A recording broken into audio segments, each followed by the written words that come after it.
ಕುಣಿದಾಡೋ ಕೃಷ್ಣ ಕುಣಿದಾಡೋ, ಕುಣಿದಾಡೋ ಕೃಷ್ಣ ಕುಣಿದಾಡೋ. ಫಣಿಯನು ಮೆಟ್ಟಿ ಬಾಲವ ಪಿಡಿದು, ಫಣಿಯನು ಮೆಟ್ಟಿ ಬಾಲವ ಪಿಡಿದು ಕುಣಿದಾಡುವ ಪಾದದಿ ಒಮ್ಮೆ ಕುಣಿದಾಡೋ ಕೃಷ್ಣ ಕುಣಿದಾಡೋ, ಕುಣಿದಾಡೋ ಕೃಷ್ಣ ಕುಣಿದಾಡೋ.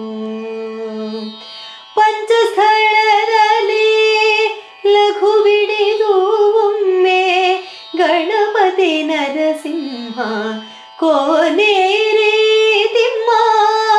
ಪಂಚನಾಟಕ ಭೇದವ ವಾಚಿಸುತ್ತ, ಪಂಚನಾಟಕ ಭೇದವ ವಾಚಿಸುತ್ತ ಉಡುಪಿಲಿನಿಂದ ಶ್ರೀ ಪುರಂದರ ವಿಠಲ ಕುಣಿದಾಡೋ ಕೃಷ್ಣ ಕುಣಿದಾಡೋ, ಕುಣಿದಾಡೋ ಕೃಷ್ಣ ಕುಣಿದಾಡೋ, ಕುಣಿದಾಡೋ ಕೃಷ್ಣ ಕುಣಿದಾಡೋ, ಕುಣಿದಾಡೋ ಕೃಷ್ಣ.